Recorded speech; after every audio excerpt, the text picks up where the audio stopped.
welcome to CoCoVid 2020. This is a really super fun, exciting virtual costuming conference kind of deal that's going on this weekend, and I'm super excited and happy to be a part of it.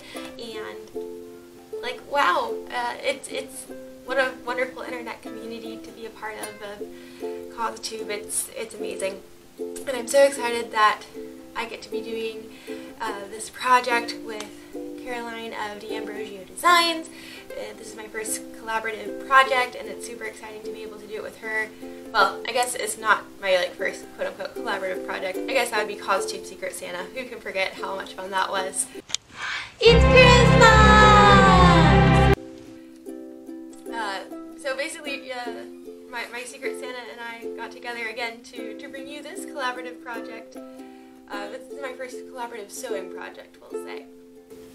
So I messaged Caroline on the good old Instagram, and I asked her if she would be interested in doing a collaborative project for CoCoVid, and she said yes. And then we were talking about, well, what should we do? And we went back and forth, and we kind of came up with this idea of sending each other historical paintings and then making the dress in that painting, so becoming that historical painting. And we sent them to each other, the paintings that we had decided on June 27th, so we had like a month to make these beautiful dresses, and then we're going to post them today. So I sent her this beautiful painting, there you go, called, very descriptive name, it is called Woman with Parasol Facing Right by Claude. I saw this painting when I went to the Musée d'Orsay in Paris literally like a year ago. Like last week. And it was amazing to see all of that beautiful art. And that's one of the paintings I really love, so I sent her that one. And then she sent me this beautiful painting, which is Lady of Shalott, painting by John William Waterhouse. And she said that it's one of her favorite paintings, based off of one of her favorite poems too, and I'm going to be doing a little bit more with that awesome poem later, so stay tuned. Well, where do you begin when you make a dress? You decide on the pattern or the shape of the dress that you want, and then you buy the fabric. So I decided I liked these two patterns that I had on my basement, and I was going to Frankenstein the patterns together, as I do, because can I just use one pattern as it is? Normally not. We have had a few cases of that this year, which is rare. But this one was heavily Frankensteined together.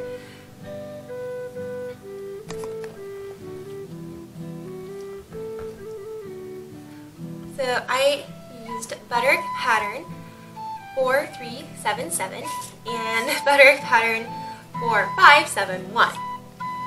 And I used the sleeves from Bodice pattern 4571, and then I used the bodice of Bodice pattern 4377, and then I kind of drafted the skirt pattern myself. And that is how we came to be at this Lady of Shalott pattern, because I love this dress. It's so beautiful. I've actually been wanting to kind of get into a more medievally fun dress. The Lady of Shalott painting was done in 1888 by the English painter John William Waterhouse, and it is a representation of the ending of Alfred Lord Tennyson's 1832 poem of the same name. So Waterhouse painted apparently 3 different versions of this character, but we don't care about the other 2 yet, or for this video's purposes. We only care about the one that was painted in 1888, so it's the second one he painted. It is one of the it's one of his most famous works, and it's in the style of the pre-Raphaelite Brotherhood.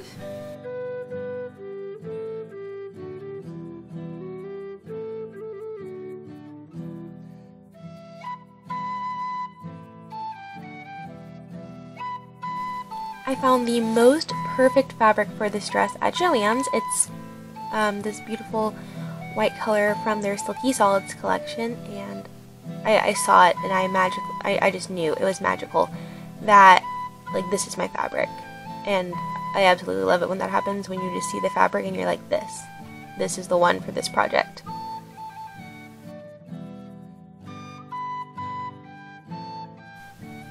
Cutting out this dress was a little challenging, as I did not have, I couldn't go off of, like, how the pattern tells you to lay it out, since I'm Frankensteining these two patterns together. But it worked out pretty well. I also learned about how I need to leave room, because I was going to embroider some pieces, because I got my new embroidery machine. Of course, I had to use it on this project. This is really the first project my first major project that I've done where I'm using the embroidery machine, and I'm absolutely delighted by the results. I hope you will be too. You'll see them in just a little bit. Spoiler alert, I think it's really, really good, especially for my first ever attempt of using embroidery machine in a project. So here you see I have my embroidery hoop encircling the sleeve portion where I want to do some embroidery. I also am going to do embroidery on the front bodice piece.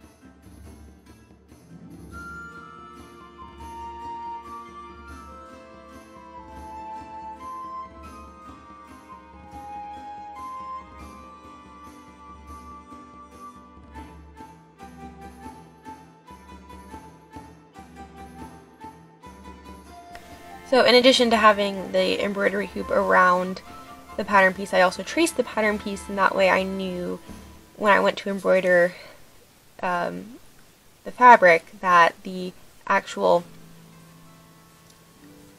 embroidery will be on the actual pattern piece. The first thing I decided to embroider, of course, were the caps of the sleeves. And I decided to do this because in the painting you can see she has some gold embroidery on her sleeves. Hers is a series of gold boxes. I didn't have that on my embroidery machine. I don't have the technology or know-how to program designs yet. I'm sure I will at some point, but I went through my pre-programmed designs and I came across this beautiful swirly design, and I decided I wanted that. So I took inspiration of there being gold embroidery on the sleeve, but I kind of took it and made it my own, because this gold swirly design is so pretty. It's so pretty. And I really think it captures the spirit of the Lady of Shalott, and it's just not in an exact representation. But oh my goodness, it's so mesmerizing just to watch the embroidery machine go. This embroidery took a really long time. This is so much fast forward and just kind of clips of it. It took an hour to embroider each sleeve. And I decided to do solid gold. This color is an antique gold thread. It's beautiful. Oh, but it took so long. It took so long. Worth it though. Absolutely worth it.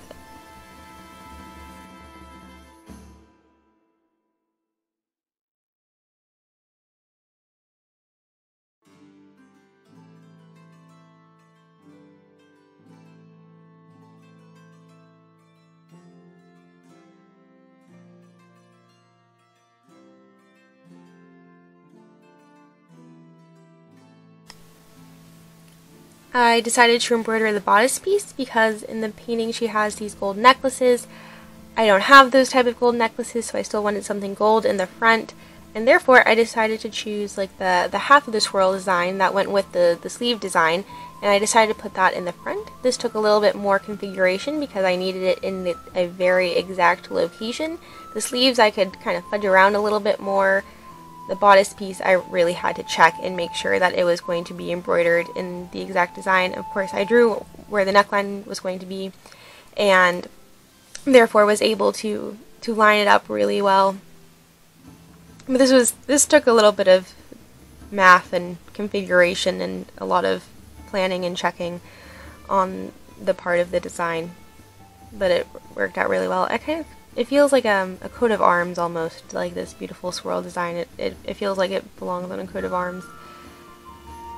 It's just very medieval-esque to me, which this whole dress is kind of medieval-esque. It's not historically accurate at any means. It's a pure costume with medieval influence and kind of fantasy design, and it's so fun.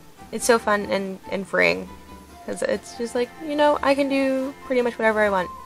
So here I am trimming the backing, or the stabilizer, off of the embroidery on the front.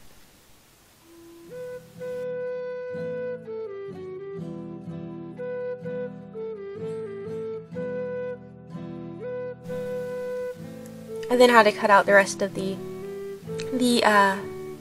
bodice piece to where it is appropriate for the pattern piece. I had to make it large enough, of course, to put through my embroidery machine. But now it's time for it to return to its natural state, so it'll fit me well once I sew it into the bodice.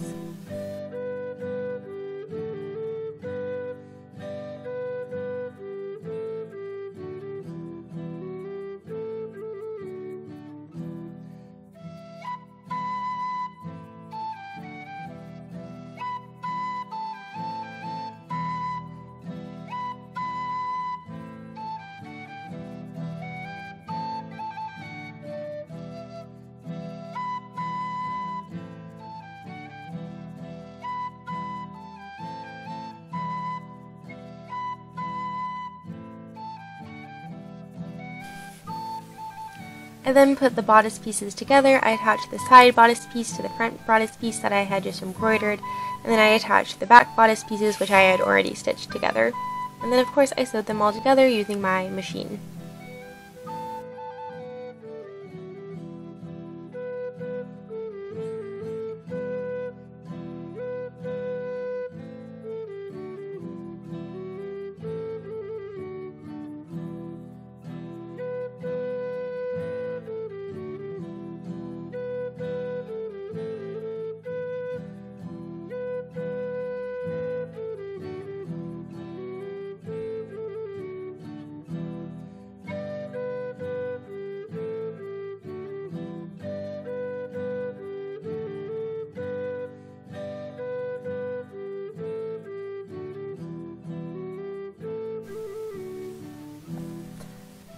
I did the exact same thing for the lining of this bodice.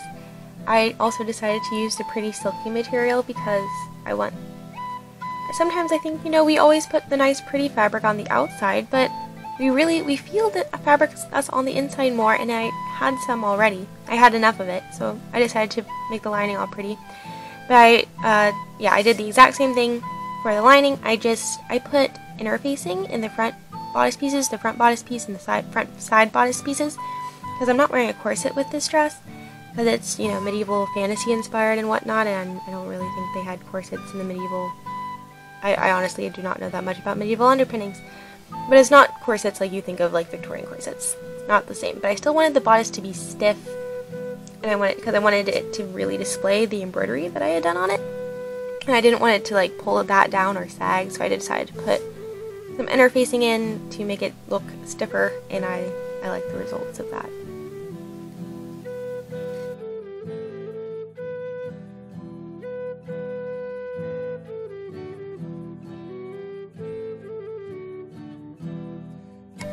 I then stitched the lining and the front bodice together.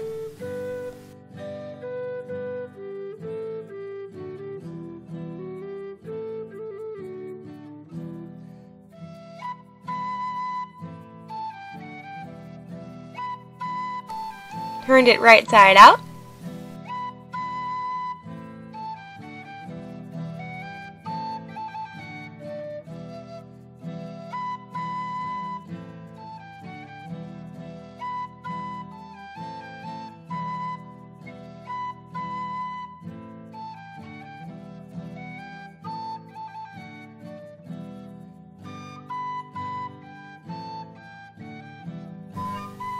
And then the bodice is pretty much done. So it was time to move on to the sleeves. So I went to the sleeve caps that I had embroidered, and then it was time to cut them out, make them into their true form. So I pinned them down. Did a lot of measuring to make sure that they were perfectly in the center and that I was going to be able to cut each of them to where they were both the exact same. So both sleeve caps were in the exact same. And then I had these giant flowy sleeves, which I love so much. And I, had to pin the outer fabric to the lining fabric. Of course, I used the same fabric because they're these giant flowy sleeves. You want to have a really pretty lining because it's definitely going to be seen.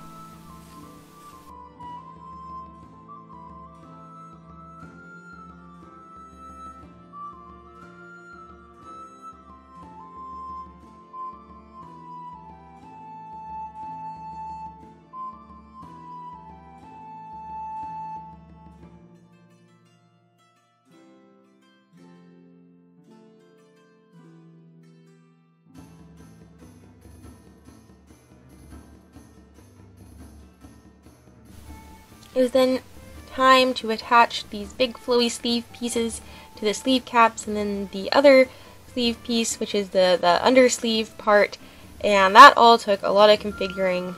I kind of pinned it one at a time because I wanted to make sure I caught all of the layers.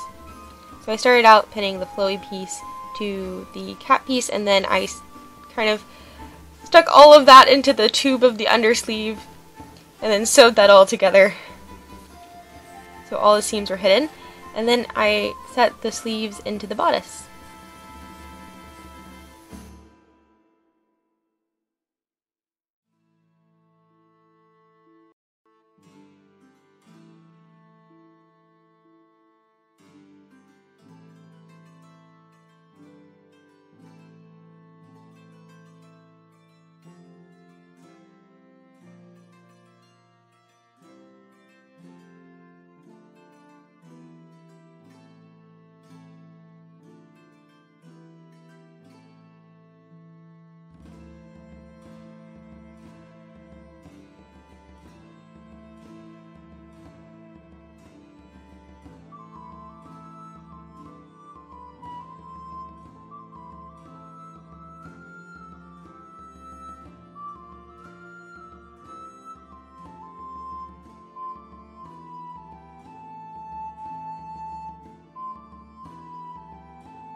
And the top part of my dress was done, and I love it. I love it so much. I love the sleeves.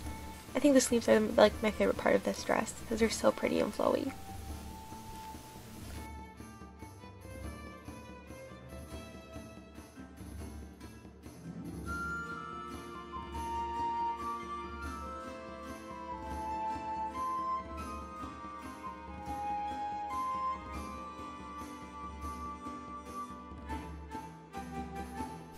So on to the skirt. I drafted the skirt pattern myself with, of course with the help of the cats. How can I do anything without the cat's help? I don't know.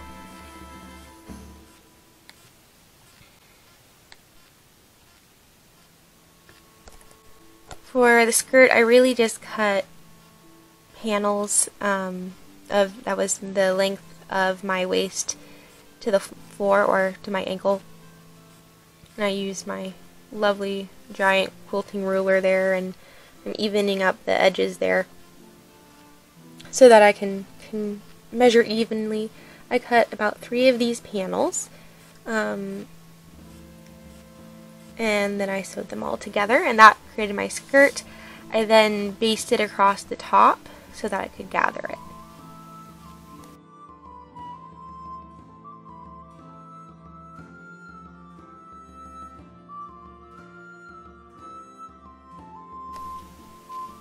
So here I am gathering the skirt. That's the waist treatment that I chose. Looking at the painting, it looked like the skirt was really full and there were a lot of gathers under that black waistband.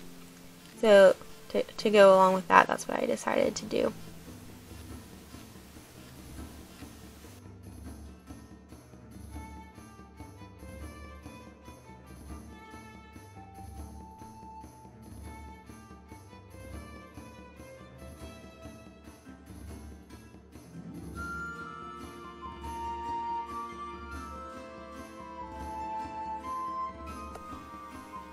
Alright, now it is time to attach the bodice to the skirt. So I pinned all of that down. I, had to adjust the gathers to where they laid right, and for the same amount of gather space as you have for the waistband space on the bodice, which, can be a little tricky at times, but we managed.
I basted the skirt to the bodice, and then I decided to serge it because it was getting the waist treatment, it was ugly.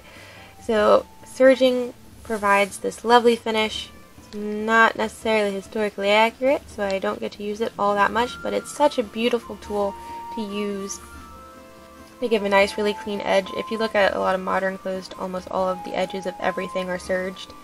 It just keeps it from fraying. And it's really helpful, and it just cleans everything up so nicely because it cuts off all of that icky edge that you're seeing there, and then it leaves this really nice clean edge that is kind of woven. Okay, so we are so close to being done with this super fun project. I just had to sew up the back and put in some hooks and eyes. The pattern called for lacing, but I didn't have time for that, and hook and eyes are my best friend, so that is what I decided to do. Also, you can see the back of the dress in the painting, so how are we to know? How are we to know what the back treatment would have been?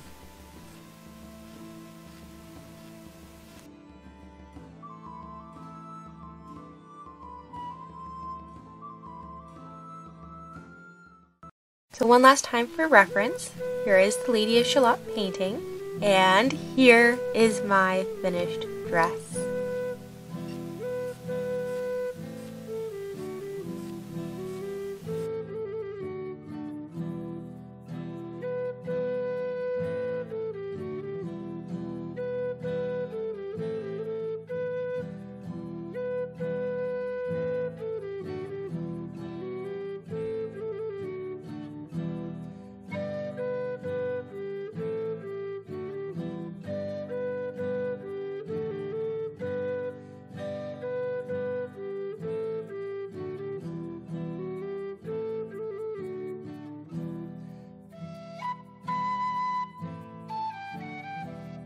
Thank you everyone for watching.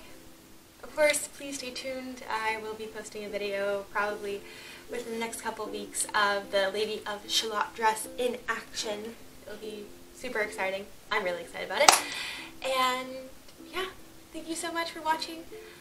Thank you for 5,000 subscribers. Like, wow. I'm going to have to do a giveaway. There'll be another video about that. So a lot of more videos coming. I'm going to do another video for CoCoVid about my favorite historical costuming patterns and where I get them, which has been a very much requested video. I'm really excited to be sharing that on Saturday. So there's so much to be going on here at CoCoVid. I have a whole link down in the description box about everything that's going on. Also check out the CosTube guide on Instagram. I will also link that in the description box. So happy CoCoVid. So many costume videos. Until next time, happy sewing.